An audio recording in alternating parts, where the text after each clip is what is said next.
vamos dando continuidade, vamos falar dos pedidos, né?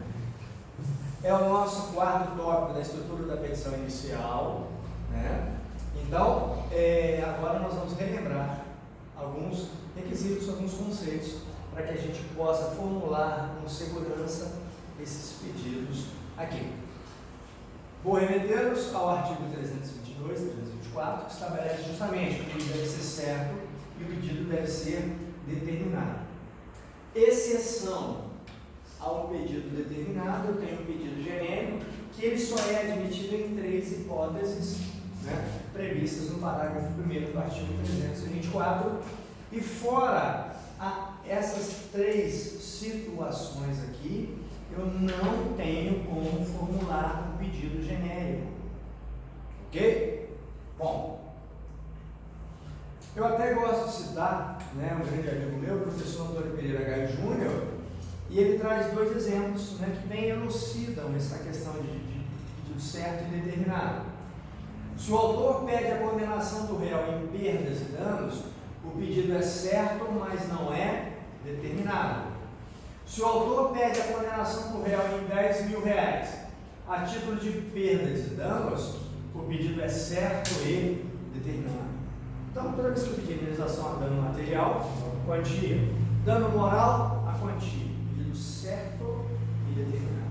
Essa é a regra que nós vamos sempre utilizar nas nossas peças, tá? Eu não posso simplesmente ajuizar uma ação indenizatória e pedir a condenação do réu ao pagamento de indenização por dano moral. Ponto. No valor de quanto? Dano material. No valor de quanto? Então, pedido certo e determinado. Ok? Há uma base quanto ao valor? Dano material, sempre o seu dano é fácil perceptível. Bateram no seu carro, né? Você tem como aferir esse valor, por exemplo, com um orçamento. Você leva o seu veículo a uma oficina, uma concessionária, e eles têm como fazer um orçamento de peças e mão de obras. Então, facilmente você vai aferir o dano material. Com relação ao dano moral, o que a gente faz? Em situações semelhantes, né, como é que os tribunais têm se posicionado? No caso de negativação indevida, o valor médio da indenização por dano moral é tanto. Então, você vai trabalhar com o que vem decidindo nos tribunais. Tá certo? E, por exemplo, nessa hipótese do dano moral, eu sempre junto nas minhas petições iniciais 1 ou 2 julgados com esses valores, em situações semelhantes, né? Para o juiz também ter o parâmetro, né? Bom, lembrando do pedido alternativo, subsidiário, acumulado, só antecipando um pouquinho mais, eu tenho que saber identificar e formular esses pedidos. Por quê, pessoal? O valor da causa, que é o último requisito da petição inicial, está ligado diretamente ao tipo de pedido que você vai formular. E mais à frente nós vamos verificar. Mas, veja, pedido alternativo. O réu pode cumprir a obrigação de mais de um modo, sendo que a escolha cabe a ele, réu. Por exemplo, o réu se desonera da dívida pagando R$6.000 ou devolvendo o veículo. Opção do réu. Pedido subsidiário 326. O juiz, não acolhendo o pedido principal, pode acolher o pedido subsidiário, a entrega do bem ou, na impossibilidade, a indenização em dinheiro. Nesse caso, o juiz vai verificar no caso concreto. E pedido acumulado, que é o mais normal, né? E a gente sempre formula, por exemplo, indenização por dano material e dano moral. Acumulado, eu quero os dois, tá? O dano moral mais o dano material, tá? Então, a acumulação de pedidos, eu quero os 2 pedidos ou os 3 pedidos. Um detalhe aqui que muitas pessoas confundem, a gente não vai confundir na hora de formular esses pedidos, né? A diferença entre pedido sucessivo, que não deixa de ser um pedido acumulado, com pedido subsidiário. Olha só, pessoal, com relação ao pedido sucessivo, existe uma relação de vinculação entre eles. Olha o nosso exemplo aqui. Investigação de paternidade cumulada com alimentos. Estou formulando 2 pedidos em ordem sucessiva. Mas percebam, o juiz só vai analisar os alimentos se eu tiver êxito na investigação de paternidade.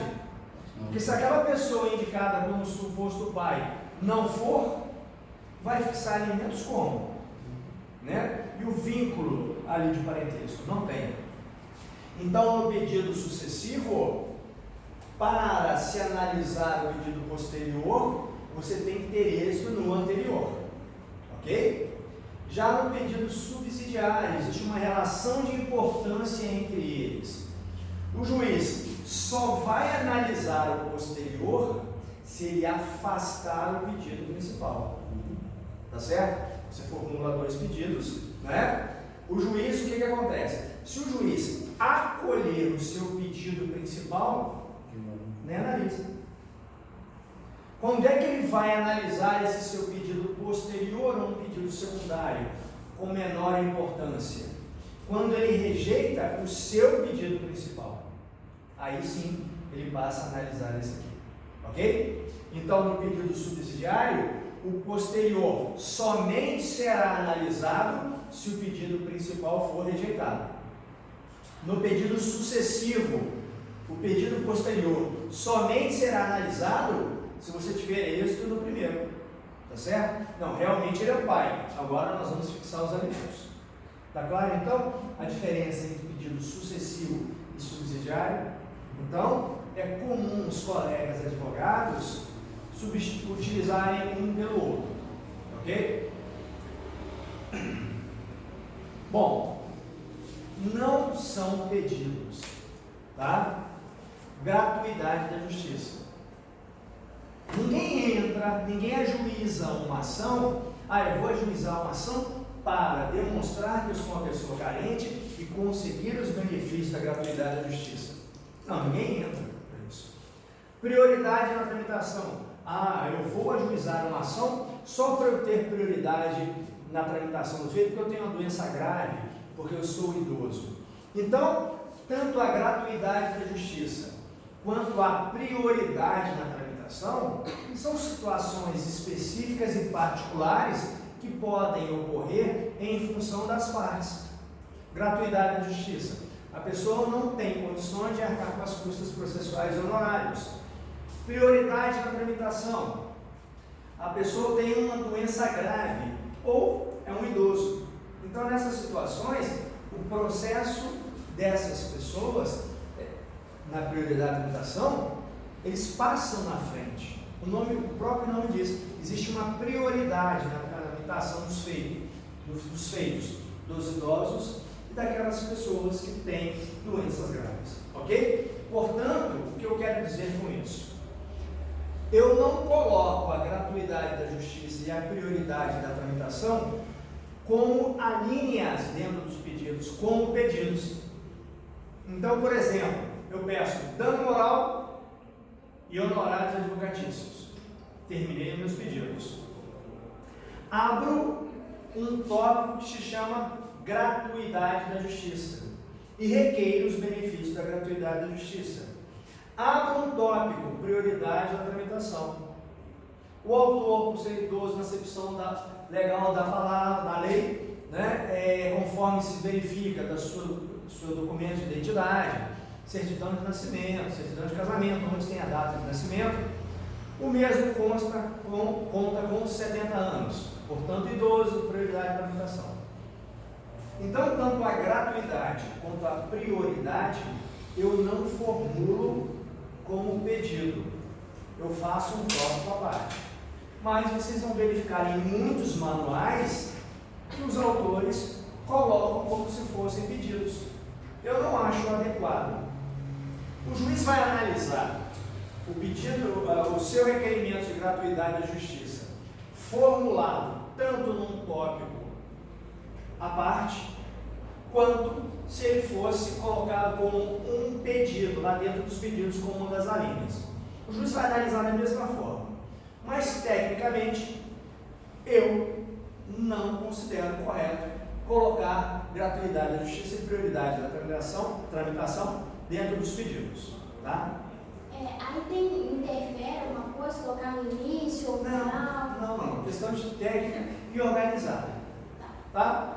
Porque, olha só, a primeira coisa, fatos e fundamentos jurídicos.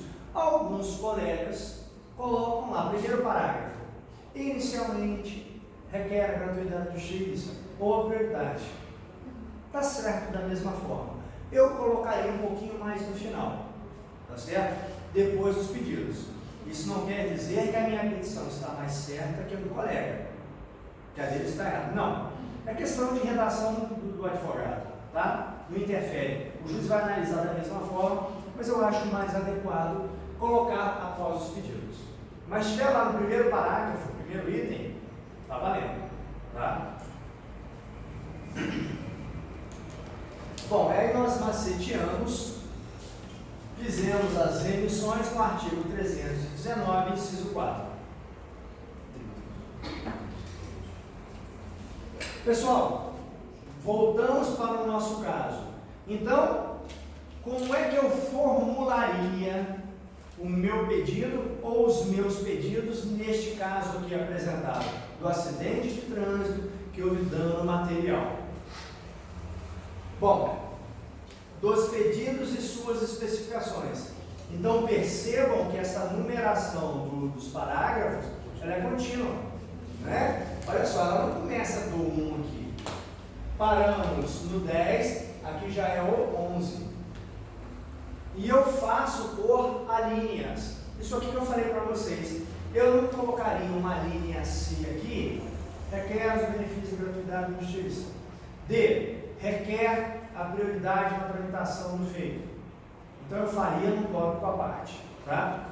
Mas tem pessoas que colocam aqui, o juiz vai analisar da mesma forma, tá bom? Bom, pelo exposto requer a condenação do réu ao pagamento da importância de R$15.000, pedido certo e determinado, a título de dano material, devidamente corrigido e com juros legais a contar da data do evento lesivo.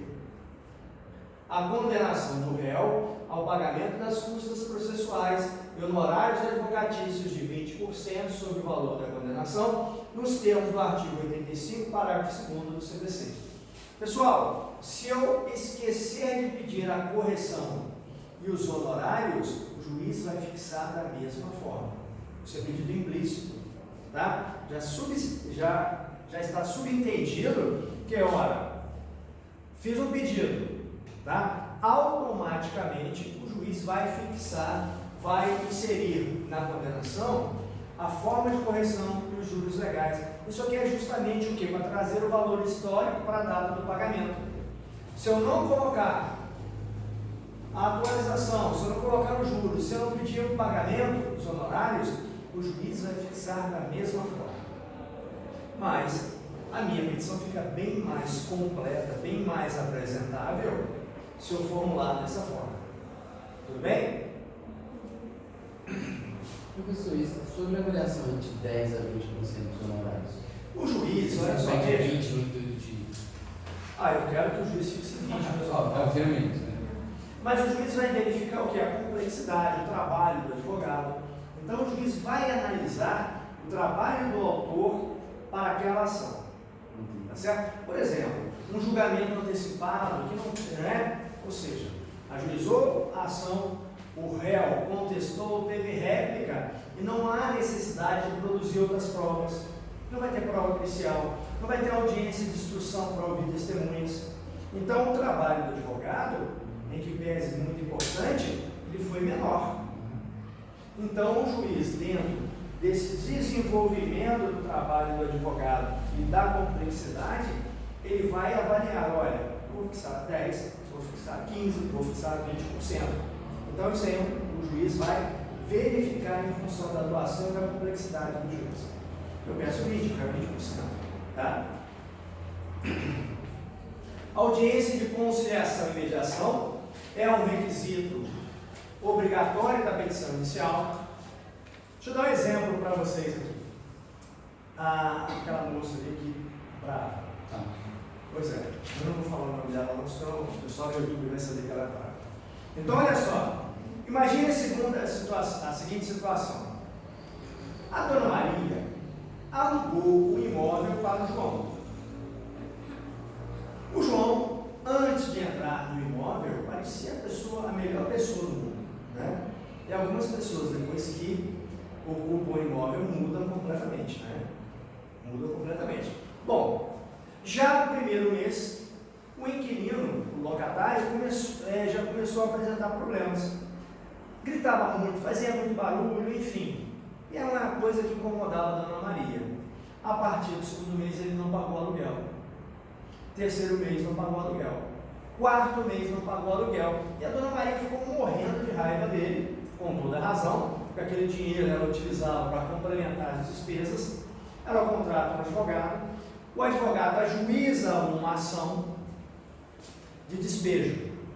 A gente sabe, né, que com a ação de despejo o réu vai ter o prazo para purgar a mora no prazo de 15 dias, e ele permanece, ou contestar, alegando algum motivo pelo qual ele não pagou. Bom, não pagou, contestou, tá certo? O juiz fixou ou designou uma audiência de conciliação para tentar resolver aquela situação, tá certo? Imagine, nessa hipótese, estou só fazendo um parênteses, abrindo parênteses aqui, alguns juízes das varas cíveis, eles não marcam mais audiências de conciliação. Por quê? Elas são infrutíferas. Muitas vezes as pessoas chegam lá, não fazem acordo, ou seja, é desnecessário, é inócuo aquilo. Então, muitas vezes, os juízes, eles deixam de designar essa audiência e falam o seguinte: se as partes entenderem, peticionem que eu vou designar uma audiência de conciliação.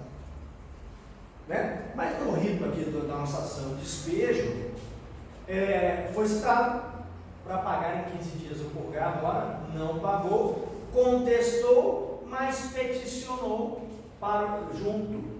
Lá na contestação, formulou um pedido assim: seu juiz, eu tenho todo o interesse em resolver isso aqui de forma amigável. Faça ou designe uma audiência de conciliação. E o juiz, excepcionalmente, viu essa manifestação e designou uma audiência de conciliação. A dona Maria compareceu a essa audiência extremamente revoltada, porque olha só, vou fazer acordo com esse cidadão, esse cara já está me devendo. Quando ajuizou a ação eram 3, agora já são 5 salários, 5 meses de aluguel. Está me devendo 5 meses de aluguel, vou fazer acordo com... Qual acordo que eu posso fazer? Eu quero que esse cara assuma. Aí você, advogado, chega para a dona Maria e fala assim: dona Maria, calma, vamos chegar, vamos à audiência, né? Vamos ver o que ele tem a propor. Às vezes, essa questão de antes um mau acordo com uma boa demanda, eu acho isso uma grande besteira. O bom acordo tem que ser bom acordo para o seu cliente. Se você tem segurança, você tem confiança, que aquela ação foi bem proposta, você tem uma boa chance de êxito, não faça acordo. Óbvio que nós, advogados, não podemos assegurar a vitória, não é? Mas nós podemos falar o seguinte: olha, nós temos boas chances de ter êxito, tá certo? Imagine, uma pessoa que não paga aluguel, difícil você imaginar uma defesa para ela. Então, numa situação normal, ela vai apresentar uma defesa sem qualquer chance de ser aceita pelo juiz, ok? Bom, aí a dona Maria se senta à mesa, a outra parte está lá, o inquilino, né? A dona Maria olha para o senhor de momento, tem que olhar para a cara desse rapaz. O juiz, possibilidade de acordo, né? A dona Maria nervosa, não tem acordo. Eu disse: dona Maria, calma, dona Maria. Aí, o cara, aquela questão, né? A pessoa às vezes ajuiza em juízo, lá na audiência, né? Acha que vai parcelar em Casas Bahia, né?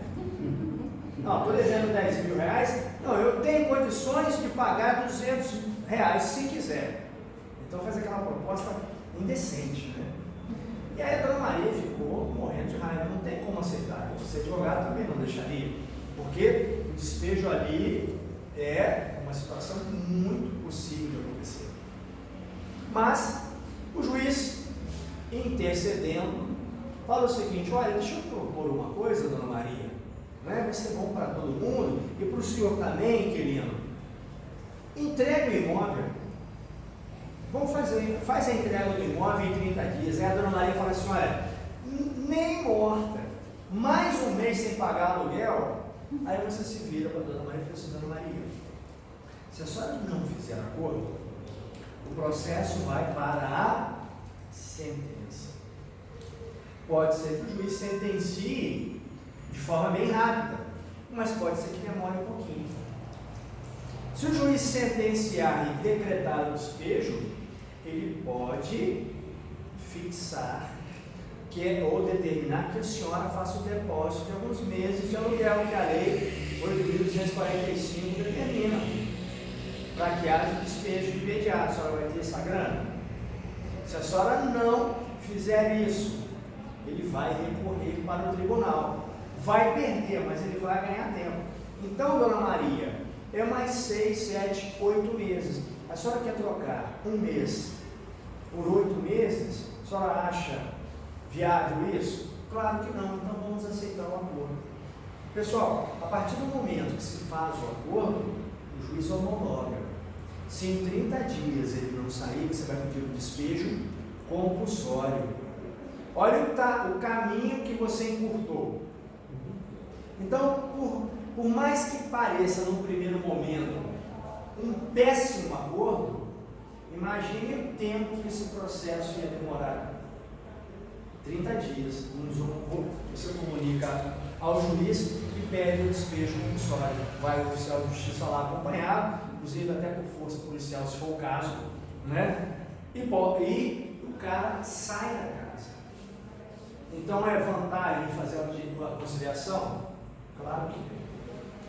Então você tem que pensar o que é melhor para o meu cliente: ter o imóvel, deixar mais 30 dias o inquilino lá, ou aguardar provavelmente 6, 7, 8 meses esse recurso de uma eventual operação que vai perder, não tem jeito, mas ele ganha esse tempo, tá certo?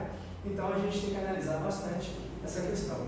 Então nós, advogados, nós temos que ir lá para apagar fogo, não para jogar gasolina na fogueira, tá certo? Então a gente sempre trabalhar com o que é melhor para o nosso cliente. E nesse caso, como eu falei para vocês, foi um excelente acordo, mais 30 dias. Se ele não desocupar, aí, meu amigo, vai sair de qualquer forma, tá bom? Então sempre vamos pensar com muito carinho nessa possibilidade de conciliação, ok? Bom, eu até pedi para vocês inverterem, né, o 7 com o 5. Então, na realidade, passa a ser o nosso quinto tópico da petição inicial, a audiência de conciliação. A partir do 334 está disciplinado como pode ocorrer essa audiência de conciliação. Então, eu remeto para vocês a leitura desses dispositivos legais. Tá?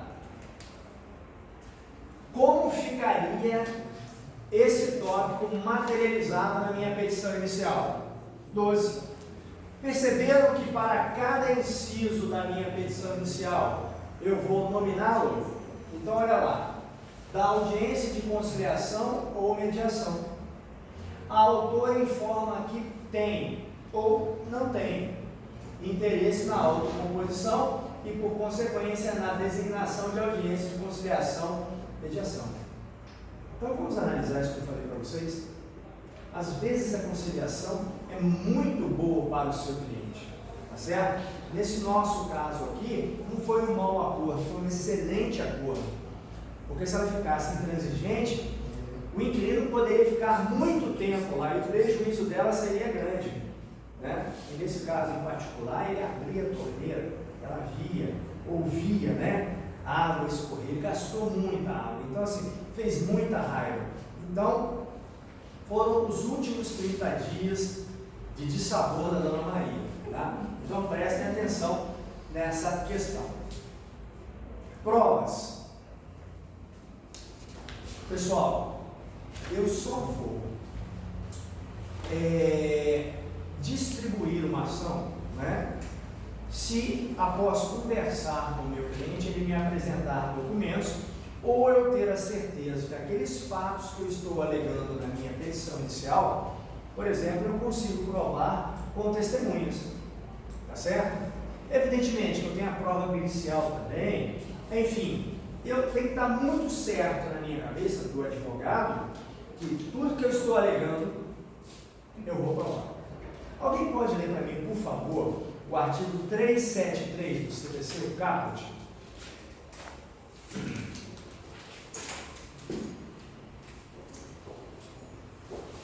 O ônus da prova incumbe, Inciso 1.